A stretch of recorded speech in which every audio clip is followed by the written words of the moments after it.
Selamat datang di channel Matematika Dasar. Kali ini, kakak akan membahas tentang statistika mengenai menyajikan data dalam bentuk tabel. Sebelum masuk cara menyajikan data dalam tabel, kita harus tahu dulu apa itu data. Data adalah kumpulan informasi yang diperoleh berdasarkan fakta sebenarnya. Data dapat berupa angka atau lambang. Cara mengumpulkan data ada dua. Yang pertama, mengumpulkan data melalui angket atau kuesioner. Yang kedua, mengumpulkan data melalui wawancara dengan narasumber. Nah, sekarang cara menyajikan data dalam bentuk tabel. Contoh soal data hasil ulangan matematika dari 20 siswa. Langkah-langkahnya: pertama, urutkan data dari yang terkecil ke yang terbesar. Jika kita perhatikan, nilai ulangan terendah adalah 40 dan nilai ulangan tertinggi adalah 100. Artinya, nilai yang harus kamu tulis adalah 40 sampai 100. Kita buat tabel nilai, turus, banyak siswa atau frekuensi. Kita tulis 40 sampai 100. Nilainya 40 sampai 100. Kita perhatikan. Banyak siswa yang memperoleh nilai 40 ada 1, kita buat turus 1, 2, kita buat turus 2. Banyak siswa yang mendapat nilai 40 adalah 2. Banyak siswa yang mendapat nilai 50 adalah 1, 2, 3. Banyak siswanya adalah 3. Banyak siswa yang memperoleh nilai 60 adalah 1, 2, 3, 4, 5. Setiap 5, satu turus kita ikat. 6. Banyak siswa yang memperoleh nilai 60 adalah 6 siswa. Berlanjut untuk yang nilai 70 ada 1, 2, 3. Banyak siswanya adalah 3. 80 adalah 1, 2, 3. Yang memperoleh nilai 90 1, 2. Yang memperoleh nilai 100 adalah 1. Banyak siswanya 1. Kemudian kita jumlah. Frekuensinya adalah sebanyak 20 siswa.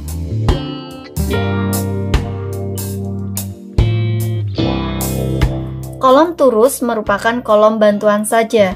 Jika semua data sudah masuk dalam tabel, kolom turus boleh dihilangkan.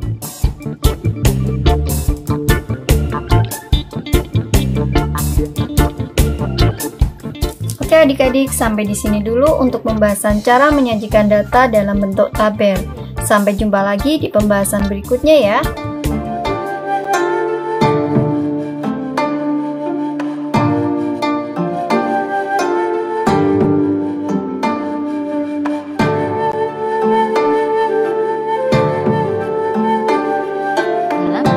Kali ini, kita disajikan data berupa daftar usia siswa dalam bentuk data tunggal di dalam kelas. Yang akan kita lakukan adalah merepresentasikan data tunggal ini ke dalam bentuk lain dan kita lihat apakah kita bisa menjawab beberapa pertanyaan yang berkaitan dengan data tersebut. Ayo kita ubah data ini ke dalam bentuk tabel frekuensi. Di sini kita buat kolom usia dan kolom jumlah siswa atau biasa disebut frekuensi. Berapakah usia terkecil dari data tersebut? Usia terkecilnya adalah 5 tahun. Kita tulis 5 pada kolom usia. Kemudian, berapakah siswa yang berusia 5 tahun? 1, 2. Ada 2 siswa yang berusia 5 tahun. Kita tulis 2 di kolom jumlah siswa. Usia berikutnya 6 tahun. Kita lihat, hanya ada 1 siswa yang berusia 6 tahun. Lalu, usia 7 tahun, kita hitung bersama. 1, 2, 3, 4. Ada 4 siswa yang berusia 7 tahun. Usia 8 tahun, kita perhatikan, tidak ada ya yang berusia 8 tahun, jadi kita tulis 0 di sini. Usia 9 tahun, ada 1, 2, 3, 4. 4 siswa berusia 9 tahun. Usia 10 tahun hanya ada 1 siswa. Usia 11 tahun tidak ada, kita tulis 0 juga. Dan terakhir usia 12 tahun, ada 2 siswa. Dalam bentuk seperti ini, kita telah mengubah data tunggal yang kita miliki menjadi data dalam tabel frekuensi. Dari setiap usia, kita sudah mengetahui berapa siswa yang memiliki usia-usia tersebut. Ada 2 siswa berusia 5 tahun, 1 siswa berusia 6 tahun, 4 siswa usia 7 tahun, tidak ada yang berusia 8 tahun, ada 4 siswa yang berusia 9 tahun, 1 siswa berusia 10 tahun, tidak ada yang berusia 11 tahun, dan 2 siswa berusia 12 tahun. Dari data dalam tabel tersebut, kita bisa mengubah ke dalam bentuk diagram titik. Kita gunakan informasi yang terdapat pada tabel untuk membuat diagramnya. Kita akan membuat diagramnya seperti ini. Gambarlah sebuah garis, lalu tuliskan kisaran umurnya. Ada 5, 6, 7, 8, 9, 10, 11, dan 12. Di setiap usia, kita beri tanda titik sesuai dengan frekuensi yang ada pada tabel. Pada usia 5 tahun ada 2 titik. Usia 6 tahun ada 1 titik. Usia 7 tahun ada 4 titik. Usia 8 tahun tidak ada.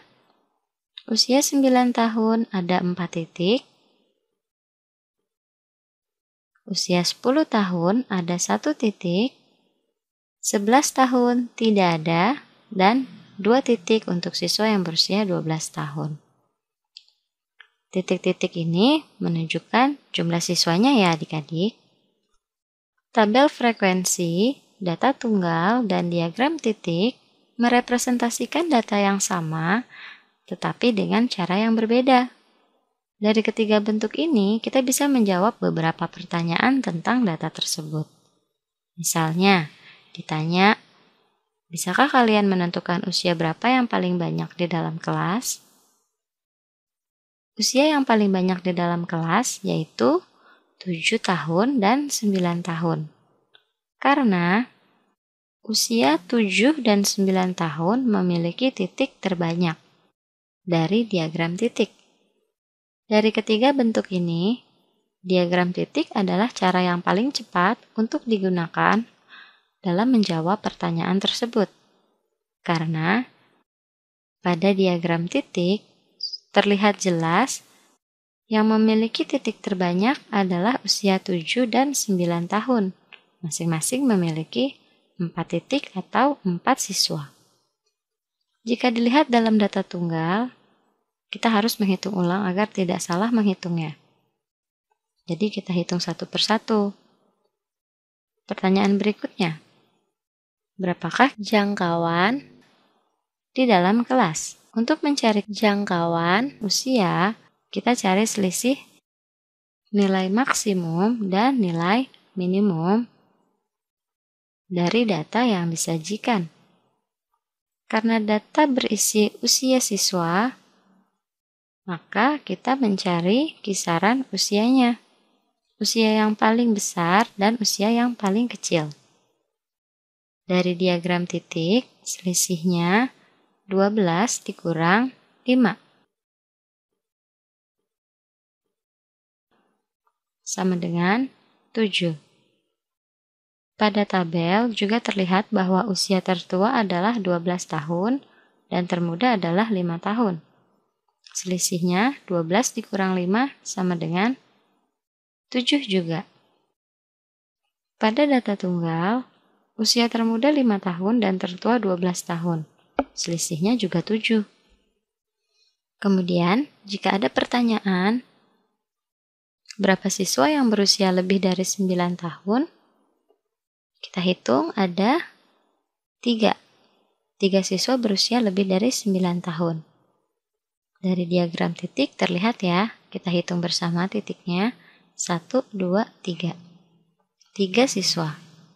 Pada tabel frekuensi juga siswa yang berusia lebih dari 9 tahun yang ada di bawah sini. 1 siswa berusia 10 dan 2 siswa berusia 12 tahun. Totalnya ada 3 siswa. Pada data tunggal juga bisa kita lihat ada 1, 2, 3. 3 siswa yang berusia di atas 9 tahun. Dengan demikian, kita sudah berhasil mengubah data tunggal ini ke dalam bentuk tabel frekuensi dan diagram titik. Serta kita telah berhasil menjawab beberapa pertanyaan yang berkaitan dengan data tersebut. Kalian hebat!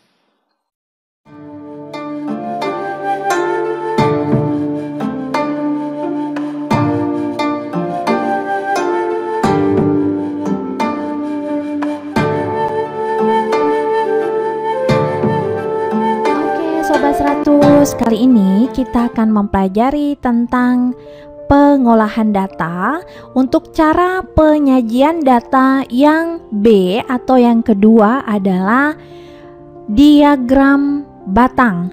Nah, Sobat 100, dari hasil panen Desa Sukamaju pada tahun 1995 adalah 2000 ton, tahun 1996 adalah 1500 ton, tahun 1997 adalah 3000 ton, tahun 1998 adalah 4.500 ton, dan tahun 1999 adalah 7.000 ton. Nah, dari data ini kita akan membuat diagram batangnya. Jadi kita buat seperti ini.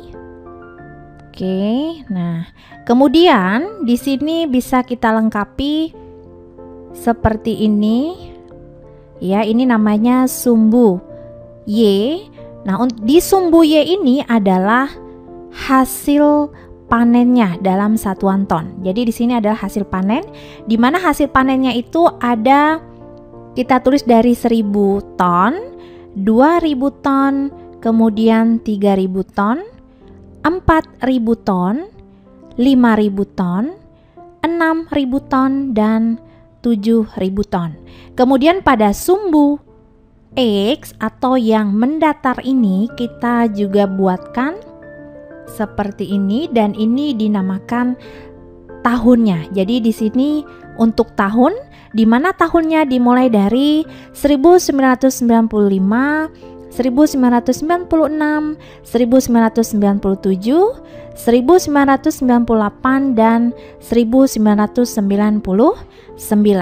Nah, karena diagram batang, maka kita buat bentuknya seperti batang. Dan kita mulai dari 1995, ini adalah 2000 ton, maka 2000 ton ini dari sini. Nah, ini adalah 2000 ton. Kemudian tahun 1996 hasil panennya adalah 1500, maka letaknya di sini. Ya, jadi di tengah-tengah antara 1000 dan 2000. Kemudian pada tahun 1997 itu adalah 3000 ton. Nah, jadi seperti ini. Kemudian tahun 1998 diperoleh hasil panen 4.500 ton. Jadi segini, oke? Nah, kemudian pada tahun 1999 diperoleh hasil panen 7.000 ton. Nah, Sobat 100, jadi inilah cara penyajian data dalam bentuk diagram batang, di mana yang di sumbu Y atau yang vertikal ini adalah hasil panennya, sedangkan yang ada di sumbu X atau yang mendatar ini adalah tahunnya. Oke, Sobat 100, jelas ya? Jadi diingat ya bentuk diagram batang seperti ini. Nah, kemudian di sini yang akan kita bahas lagi adalah tentang cara penyajian data dalam bentuk diagram garis. Nah, untuk diagram garis sama halnya dengan diagram batang tadi, kita buat bidangnya dulu ya. Jadi di sini sumbu Y, sumbu X sama ya, kita buat dulu. Di sini diisi dengan hasil panen dalam satuan ton, di mana kita mulai dari 1000 ton, 2000 ton, kemudian 3000 ton, 4000 ton, 5000 ton, kemudian 6000 ton dan 7000 ton. Kemudian pada sumbu X-nya atau yang mendatar ini diisi dengan tahunnya. Nah, untuk tahun kita mulai dari 1995, 1996, 1997, 1998 dan 1999. Nah, berdasarkan dari data ini, tahun 1995 menghasilkan 2000 ton. Maka kita tandain titiknya di sini, pertemuan antara sumbu X dan sumbu Y, maka di sini. Nah, kita tandain pakai titik. Kemudian tahun 1996 diperoleh 1500, maka letaknya di sini. Kemudian tahun 1997 diperoleh 3000, maka letaknya di sini. Kemudian tahun 1998 diperoleh 4500, maka letaknya di sini. Nah, dan yang terakhir tahun 1999 itu menghasilkan 7000 ton, berarti letaknya di sini. Oke, Sobat 100. Nah, kalau titiknya sudah kita tentukan, maka kita bisa tarik garis atau kita hubungkan ke semua titik ini dimulai dari sini. Nah, seperti ini. Oke. Nah, jadi inilah cara penyajian data dalam bentuk diagram garis. Mudah ya Sobat 100? Jadi diingat yang sudah kita bahas cara penyajian datanya apa saja? Yang pertama atau yang A? Iya, tabel. Yang B, diagram batang. Dan yang C adalah diagram garis. Oke? Mudah ya Sobat 100? Oke. Nah Sobat 100, jika Sobat 100 sudah paham dengan video penjelasan ini, maka Sobat 100 bisa lanjut melihat atau mempelajari video penjelasan yang berikutnya. Oke, selamat belajar.